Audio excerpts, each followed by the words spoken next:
Muchas gracias, Paola. Bendiciones, amados hermanos. Qué bueno que nos podemos encontrar a través de este medio para seguir compartiendo la palabra de Dios, seguir orando por cada petición, clamando a Dios y más en este tiempo tan difícil en el que nos ha tocado vivir, donde la profecía de Mateo capítulo 24 se cumple de rumores de guerra y guerra en diferentes lugares del mundo. Y hoy en día estamos viviendo estos tiempos y se hace necesario que nos preparemos, hermanos, que nos aferremos más a nuestro Dios, que nos dediquemos más a las cosas de Dios y que comprometamos más nuestra vida con el Señor. Y eso es lo que hacemos aquí en este momento, cada mañana que podemos conectarnos. No podemos estar optimistas en cuanto al hombre, porque el hombre no tiene la solución al problema humano. Nuestro optimismo radica en Cristo Jesús, porque Él murió por nosotros y prometió volver por segunda vez. Y antes de irse nos dio señales, dejó señales escritas en la Biblia de lo que acontecería antes de su venida. Y esas señales se han venido cumpliendo de manera sistemática a través de los años, a través de las décadas. Y yo creo que estamos en un punto crítico de la historia para nosotros poder entender este mensaje. Así que una gran bendición que podamos compartir hoy la palabra de Dios. Quiero compartir un tema importantísimo en esta mañana que lo he titulado Lealtad en todo tiempo. Y quiero que nosotros podamos aprender un poco más acerca de este tema en la palabra de Dios. Antes me gustaría que oráramos para poder entregar estas palabras en la mano de Dios para que Él nos ayude a entenderla y también orar por cada una de las peticiones que aquí se han presentado y que sé que el Señor tiene el plan de contestarla a su tiempo. Vamos a orar. Padre Celestial, te doy gracias por tu amor, por tu misericordia y por tu gran bondad. Ahora, al abrir tu palabra, te pido que me guíes y que me des el poder de tu Espíritu Santo para explicarla con sabiduría, con desenvolvimiento. También, Señor, te pido que le hables a alguien que necesita de ti. Te pido que le des una palabra de aliento a alguien que esté ahora angustiado, desesperado y que no sabe qué hacer. Que tu Espíritu Santo le colme y le llene de toda fe y esperanza. Asimismo, mi Dios, cada petición que se ha presentado, que tú puedas estar tomando el control de ella, ya sea las de sanidad, para que tú pases tu mano de sanidad sobre alguien que lo necesita ahora, alguien que está clamando en este momento por ti, para que tú llegues y le auxilies, mi Dios. Te pido también por aquellas personas que piden por algún problema personal, de finanzas, de familia también, mi Dios, un problema matrimonial, para que tú lleves solución y esperanza a esa vida, a esa familia que tanto lo necesita. Por aquellos que esperan una respuesta positiva a su caso, mi Dios, para que tú estés interviniendo en cada una de estas peticiones. Te pido también por este programa, por este ministerio, por la familia de Paola, por su esposo también, para que tú le sigas llenando de ánimo y de fuerza para poder cumplir con esta tarea que tú le has dado, Señor. Que cada persona aquí reunida pueda ser bendecida por tu Santo Espíritu. En el nombre de Jesús. Amén. Bien, hermanos, vamos al libro de Ruth, por favor. Acompáñenme al libro de Ruth. Vamos a ver aquí en el capítulo 1 del libro de Ruth esta historia tan interesante que quiero compartir con ustedes hoy. Ruth, recuerden, está luego del libro de los jueces. Y usted dirá, pastor, ¿por qué Ruth? Para poder tratar este tema, y hasta cualquiera puede preguntarse eso, puesto que Ruth venía de una nación muy distante de la palabra de Dios. Son los moabitas. Este pueblo era perverso, sin moral, y un pueblo también que se dedicaba a la idolatría, y esto confrontaba completamente la voluntad de Dios. Pero Dios tiene su plan con toda persona sin importar de dónde venga. ¿Cómo inicia este pueblo? Nosotros conocemos la historia de Lot y sus hijas. El que no la conoce, voy a relatar un poquito. Lot y sus hijas y su esposa son sacados de Sodoma y Gomorra cuando fueron destruidas esas ciudades. Y la mujer de Lot miró atrás a lo que tenía, me imagino, ¿verdad? Y entonces se convierte en una estatua de sal. Relata el libro de Génesis. Luego Lot y sus hijas se van a un espacio aparte. Esas mujeres que no tienen los principios de la palabra de Dios sienten allí que van a quedarse sin descendencia. Y la Biblia dice que emborracharon al padre y se acostaron con él. De allí entonces salen los moabitas, del resultado de un incesto, hermanos. Y de ahí viene entonces la importancia de no consumir alcohol, porque el alcohol nunca ha llevado a nada bueno. Mire cómo este hombre perdió, ¿verdad?, sus actitudes y sus habilidades cognitivas, y estas muchachas abusaron y se aprovecharon del pobre viejito, ¿verdad? Tal vez no tan viejito, pero sí ya entrado en edad, y entonces allí cometieron este gran sacrilegio, este pecado. que trajo como consecuencia un pueblo idólatra, un pueblo perverso, un pueblo abominable delante de Dios por sus prácticas. Pero que allí Dios tenía también almas que quería salvar y personas que eran leales en lo que conocían. Es en este contexto, ¿verdad?, que nace el pueblo de Moab. Y aquí entonces vemos cómo Ruth llega a encontrarse con la palabra de Dios, cómo Ruth llega a encontrarse con el plan de Dios para ella, porque Ruth se encuentra ahora en la genealogía que presenta Mateo acerca de Jesús, de dónde viene Jesús, y allí está la familia de Ruth, esta moabita, esta extranjera que no pertenece al pueblo de Dios, pero que Dios la llama y la lleva allí. ¿Por qué razón, hermano? Porque no importa de dónde vengamos, Dios puede de lo feo y lo no agradable sacar un instrumento para su gloria y su honra. No te menosprecies, no te sientas al menos porque tú no eres de una gran familia, porque tu familia no sirve a Dios, porque tu familia ha cometido grandes pecados. Siéntete feliz de que Dios te sacó del lodo cenagoso y te trajo a este lugar ahora donde Él te ha colocado, que te sacó de la oscuridad y te ha traído a su luz admirable. Vamos al libro de Ruth para ver entonces cómo se desarrolla esta historia tan interesante. Ruth capítulo 1, versículo 1 dice que aconteció que en los días que gobernaban los jueces hubo hambre en la tierra, y un hombre de Belén de Judá fue a vivir a los campos de Moab con su mujer y sus hijos. El versículo 2 dice que aquel hombre se llamaba Elimelec y su esposa se llamaba Noemí. Los nombres de sus hijos eran Malón y Kelión, efrateos de Belén de Judá. Los nombres de los hijos son bien interesantes, ¿verdad? Tal vez nombre que usted le pondría a sus hijos. Me imagino que no. Hoy la gente busca nombres muy sofisticados, muy exóticos, atractivos. Bueno, pero eran los nombres de estos muchachos y eran muchachos buenos. Dicho sea de paso, sería bueno que pensáramos en eso, en ver nombres de personas que fueron buenas. Y aquí entonces vemos que Noemí y su esposo Elimelec parten del hambre, de donde había hambre allí en su pueblo, para sobrevivir en Moab. Y Dios allí tenía un plan preparado para Ruth especialmente, aunque esta familia iba a sufrir bastante. La palabra de Dios dice en el versículo 3 que murió Elimelec, marido de Noemí, y quedó ella con sus 2 hijos. Una viuda era bastante difícil la situación de una viuda en aquel tiempo, pero a esta viuda por lo menos le quedaban sus hijos. Y los hijos son un gran sustento para sus padres, no solamente por el hecho de que pueden sostenerle con los alimentos y con mantenerlo, sino porque son un soporte moral, son un soporte de ánimo cuando se necesitan. La Biblia dice que herencia de Jehová son los hijos, hermanos, y por eso hay que tenerlos. A Noemí le quedaban sus hijos. Pero interesantemente estos muchachos necesitaban rehacer sus vidas. La palabra de Dios dice que ellos se casaron con 2 mujeres de Moab. Una de ellas se llamaba Orfa y la otra se llamaba Ruth. Y habitaron allí unos 10 años, dice la Biblia. No tenemos el contexto de en qué tiempo de esos 10 años se casaron estos muchachos, porque la Biblia dice que esas muchachas no concibieron y en 10 años es un lapso suficiente para concebir hijos. Así que los especialistas dicen que posiblemente estos muchachos se casaron ya finalizando estos 10 años que ellos duraron allí en la tierra de Moab. El hecho es que el versículo 5 acota, hermanos, que también a Noemí se le murieron los 2 hijos. Ahora no solamente el esposo, no solamente era viuda, sino que también el sustento que le quedaba había desaparecido. Qué triste la historia para Noemí, qué triste, qué difícil. Pero lo que me llama la atención es que Dios no se había olvidado de Noemí. Dios tenía un plan para Noemí. Y no solamente para Noemí, tenía ese plan para Orfa y para Ruth también. Porque en medio de la pérdida, yo sé que algunos de nosotros en algún momento hemos perdido un ser querido que amábamos.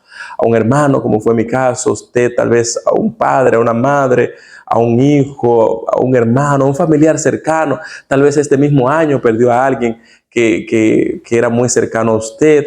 Y yo sé que esos son momentos difíciles, pero Dios no nos abandona. Dios está con nosotros aún en esos momentos de pérdida, queridos hermanos. La palabra de Dios dice que entonces Noemí se puso en marcha con sus nueras y regresó de los campos de Moab, porque oyó en el campo de Moab que Jehová había visitado a su pueblo para darle pan. Dios se había acordado de Noemí. En el momento cuando más sufrimos, en el momento cuando estamos pasando la peor situación, Dios está ahí con nosotros. Dios no nos abandona, Dios no nos dejará. Ese fue el caso de Noemí. Dios entonces se acordó de ellos, se acordó de su pueblo y entonces envió pan. Ahora la tierra estaba dando sus frutos, ahora se podía cosechar allí en Belén, en el pueblo. Entonces la Biblia dice que él se puso en marcha con sus nueras y regresó, ¿verdad? Salió pues del lugar donde había estado con las dos nueras y comenzaron a caminar para salir de la tierra de Judá. ¿Por qué comienzan a caminar juntas? No era porque Noemí tenía el plan de que esas muchachas siguieran con ella, Noemí tenía el plan de devolverlas. Caminaron juntas porque en la cultura de ese tiempo y de esos lugares era normal que cuando tú vas a despedir a alguien no lo despidas desde la casa, sino desde un trayecto del camino. Lo adelantas y entonces te devuelves. Por lo tanto, cumpliendo con la cultura de ese tiempo, esas muchachas salen para acompañar a su suegra Noemí en un trayecto del camino. Cuando llegan a cierto lugar, entonces, versículo 8, Noemí le dice a sus nueras: andad, volveos a casa de su madre, que Jehová tenga de vosotras misericordia, que la habéis tenido como la habéis tenido vosotras con los que murieron y conmigo. Noemí entonces comienza a instarle a que se devuelvan, a que vuelvan a sus casas. Vamos a hacer un símil de la prueba con Noemí. Noemí significa la prueba. Las pruebas van a remover los cimientos de nuestra fe, a ver hasta dónde llegamos con nuestra fidelidad a Dios, a ver hasta dónde llegamos con nuestra profunda convicción del llamado de Dios para nosotros. ¿Qué tanto podemos soportar nosotros en el camino de la fe? Noemí es esa prueba, y déjeme decirle que es una prueba fuerte. Es una prueba fuerte porque mientras iban, ellas le dicen: no te vamos a dejar, sino que estaremos contigo. Oiga, estas muchachas estaban decididas, así que la prueba por ahora no significaba que su fe, que su lealtad iba a ser removida. Sin embargo, Noemí continuó instando y diciéndole lo siguiente en el versículo 11: regresad, hijas mías, ¿para qué vendréis conmigo? ¿Acaso tengo yo más hijos en el vientre que puedan ser vuestros maridos? Regresad, hijas mías, marchaos, porque yo soy demasiado vieja para tener marido, y aunque tuviera todavía tenga esperanzas, esta misma noche estuviera con algún marido y aún diera luz, ¿lo esperaríais vosotras hasta que fuera grande? ¿Os quedaría sin casar por amor a ellos? No, hijas mías. No, hijas mías, mayor amargura tengo yo que vosotras, pues la mano de Jehová se ha levantado contra mí. Noemí está siendo el instrumento de prueba para probar qué tanto estas mujeres que habían aprendido de la fe hebrea, que habían aprendido del Dios verdadero de Noemí, están dispuestas a continuar el camino ahora al pueblo de Dios o devolverse a sus dioses paganos, a la idolatría, a los sacrificios que se practicaban en Moab, como el sacrificio de niños al dios Quemos. ¿Qué tan dispuestas estaban ellas a volver de nuevo atrás o seguir adelante al Dios verdadero? Seguir adelante al Dios que nos llamó, hermanos. Así que Noemí, siendo el objeto de la prueba, siendo el instrumento para probar a estas muchachas, está fuertemente llena de argumentos para que ellas se devuelvan. Versículo 14 dice que alzaron ellas otra vez la voz y lloraron, porque era fuerte la prueba, era fuerte la indecisión, hermanos. ¿Qué decisión usted va a tomar?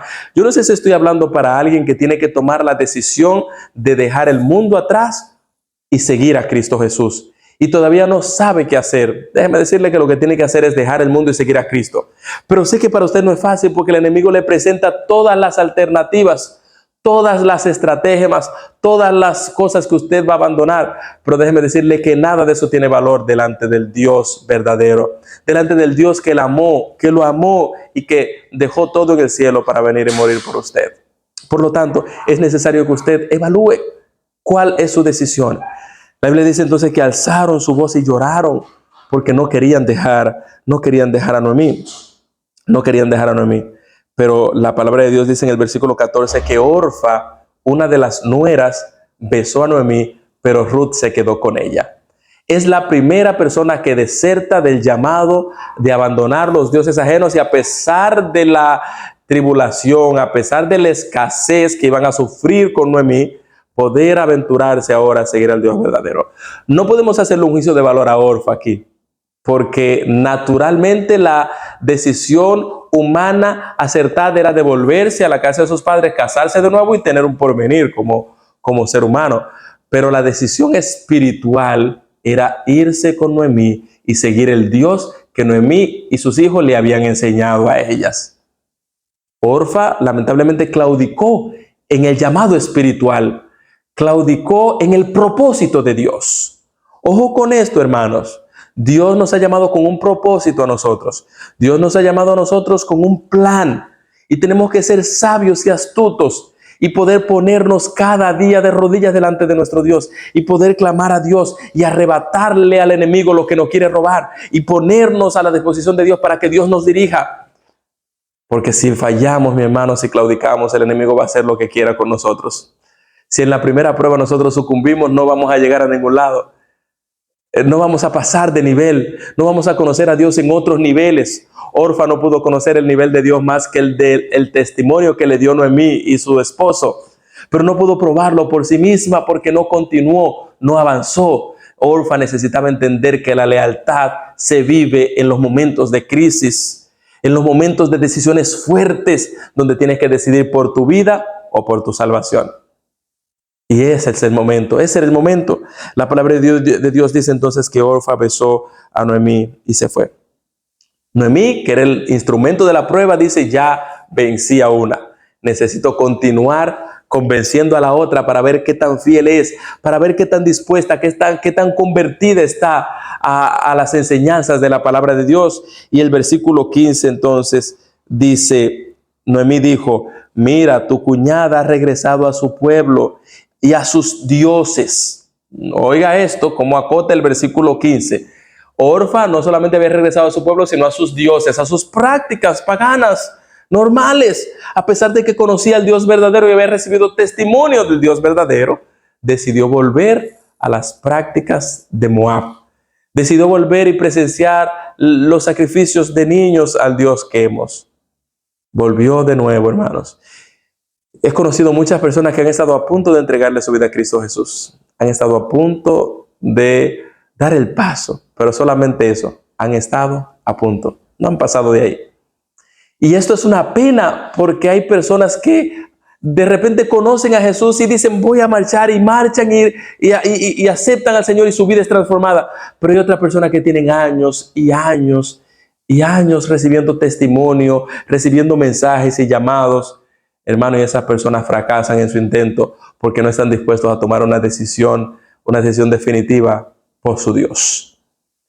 Y debo decirle que usted va a tener que renunciar a algo. Orfa y Ruth necesitaban renunciar a su pueblo y a sus dioses. A algo usted va a tener que renunciar, a algo usted va a tener que sacrificar.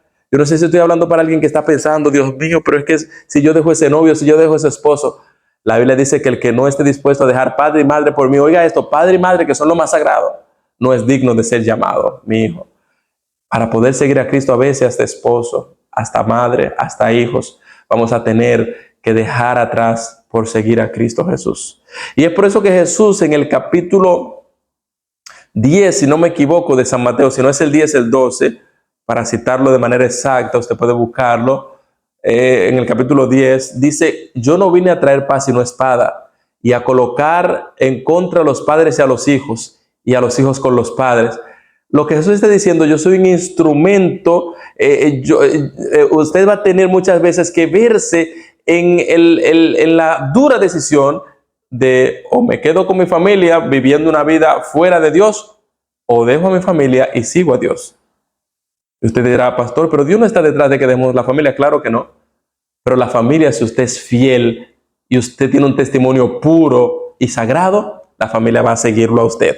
Va a seguirlo a usted. Pero si usted se queda con su familia, usted y su familia se van a perder. Cuando si usted sigue a Dios dejando a su familia puede salvarse a través de usted. No, tenemos que ser claros con eso. Tenemos que ser claros. De repente vamos a hacer una aplicación. Mire esto que yo se lo corrijo muchas veces a los hermanos con quien tengo oportunidad de hablar. Sábado en la mañana, vamos para la iglesia, pero le llegó visita a su casa. Pastor, no fui a la iglesia porque me llegaron unos visitantes el sábado. Si llegaron esos visitantes el sábado no es mío, el sábado es de Dios. ¿Ustedes quieren acompañarme? Vamos para la iglesia. ¿No quieren acompañarme? Pues se quedan aquí en la casa. Nosotros no vamos para la iglesia y cuando vengamos entonces le atendemos. Pero ¿saben qué hacen muchas personas? Se quedan con la familia en la casa y allí se quedaron. ¿Saben qué? Dando un testimonio pésimo de lo que significa la lealtad a Dios. Lealtad significa que damos un testimonio fiel a nuestra familia, a nuestros vecinos y a todo el que nos rodea. Orfa besó y se fue. Volvió a sus dioses. Noemí le dice, ella volvió a sus dioses y a su pueblo. Vuelve tú también, hija mía, para que puedas tener una vida terrenal que te pueda servir para ti, para tu futuro. Recuerden que Noemí es el instrumento de la prueba. Es una aplicación que estamos haciendo. Sin embargo, la palabra de Dios nos dice en el versículo 16, y es con esto que quiero finalizar este tema en este día. La palabra de Dios dice, Ruth le respondió lo siguiente: no me ruegues que te deje, ya no insistas más. No, esta prueba no va a hacer que yo cambie de idea, no va a hacer que yo cambie de Dios, no va a hacer que yo cambie de postura. No me insistas más, no me ruegues que te deje y me aparte de ti, porque a donde quiera que tú vayas, iré yo, y a donde quiera que vivas, viviré. Tu pueblo será mi pueblo y tu Dios mi Dios. Wow, hermanos, esta muchacha había conocido al Dios verdadero y estaba dispuesta a quedarse con ese Dios. Y aquí entonces donde se establece la diferencia entre Orfa y Ruth. Mientras que Orfa conocía de la palabra de Dios, Orfa conocía del plan de Dios, Ruth no solamente conocía, Ruth, aparte de conocerlo, estaba dispuesto a caminar, a vivir de acuerdo al plan de Dios. Ruth estaba dispuesto a ir hasta las últimas consecuencias con Noemí. Donde quiera que tú vayas, yo iré. Tu pueblo será mi pueblo. Hasta aquí hay compromiso social, familiar, donde quiera que tú vayas. Oiga, cualquiera de nosotros se sentiría contento de tener un amigo o una amiga como Ruth. Una amiga que no nos deja, aunque estemos pasando por una crisis terrible económica, por una crisis de salud, por una crisis moral. Está ahí en el momento en que más lo necesitamos, que esté en el momento en que más la necesitamos. Yo creo que hacen falta más amigos, más amigas como Ruth. Yo creo que sí, en la iglesia hacen falta esos amigos. Y ahora Ruth establece el compromiso religioso, el compromiso espiritual. ¿Cómo le dice Ruth? Y tu Dios será mi Dios. Ahora yo estoy comprometida no solamente contigo y con tu pueblo, sino que estoy comprometida con Dios. Yo le entrego mi vida a Dios, yo le entrego mi lealtad no solamente a ti, sino también a Dios. Ahora no tenía un compromiso de lealtad con Noemí solamente, sino un compromiso de lealtad con Dios. Hermanos, ¿hasta dónde llega su compromiso de lealtad? ¿Hasta dónde llega su fidelidad a Dios? Hasta que la prueba se pone dura y usted necesita tomar una decisión entre su trabajo o Dios, o entre su pareja o Dios, o entre un amigo o Dios. Para Ruth, ninguna de esas cosas tenían valor. Dejó su familia, dejó sus padres. No crea que era fácil para ella, pero decidió dejar todo eso para poder ganar a Cristo, para poder ganar a Dios. Aquí la historia entonces cambia de rumbo, porque la palabra de Dios sigue diciendo: donde tú mueras, moriré yo, y allí seré sepultada. Traiga Jehová el peor de los castigos, si no es solo la muerte lo que hará separación entre nosotras dos. Ruth estaba dispuesta a ser fiel hasta la muerte, hermanos. Nosotros, ¿hasta qué punto estamos dispuestos a ser fiel? Dios nos está llamando a través de Ruth a ser fiel a Dios en todo tiempo, a ser fiel a Dios en toda circunstancia, en todo momento, bajo cualquier presión, bajo cualquier prueba. Este es el llamado de Dios para nosotros. ¿Qué provocó que Ruth tuviera esta postura, tuviera este carácter aprobado delante de Dios? Ruth había pasado tiempo con Noemí. Ruth había pasado tiempo con Elimelech. Ruth había pasado tiempo con su esposo. Había estudiado la Biblia. Había comprendido el plan de Dios. Y haberlo comprendido y habiéndose comprometido con él, decidió caminar en pos de él. ¿Usted quiere cada día afianzar un compromiso más en Dios? Pase tiempo con Dios. Así como lo pasaba Ruth con Noemí, escuchando las historias de la Biblia, escuchando las historias del Antiguo Testamento. Pase tiempo con Dios a través de la oración. Pase tiempo con Dios a través del estudio de la Biblia. Pase tiempo con Dios a través de la testificación a otros de lo que Dios ha hecho con usted. Y usted verá que cuando llegue el momento de la prueba, nosotros vamos a ser leales a Dios. Que el Señor nos ayude y que en medio de toda prueba en medio de toda dificultad, en medio de toda tentación, nosotros podamos mantenernos fieles y firmes a Dios. Vamos a orar. Padre Celestial, te doy gracias porque Ruth es un gran testimonio para mí y para cada uno de nosotros. Ruth nos dice que tenemos que ser leales, que tenemos que ser fieles, que tenemos que ser amigos cuando más se necesita. Esa era Ruth, esa amiga en quien se podía confiar, de quien se podía esperar lo mejor, mi Dios. Y ahora nos dices a nosotros que también debemos ser como Ruth, fieles, leales como la brújula del polo. Mi Dios, hay personas aquí que han estado claudicando, que hemos estado pensando en si debemos ser fieles completamente a ti. En este momento yo te pido que tú nos ayudes, mi Dios, a entender que a pesar de la prueba y a pesar de la dificultad, tenemos que ser fieles a ti antes que cualquier cosa. Guíanos, mi Dios, hacia ti, a toda la verdad y hacia el plan que tú tienes para nosotros. En el nombre de Jesús. Amén.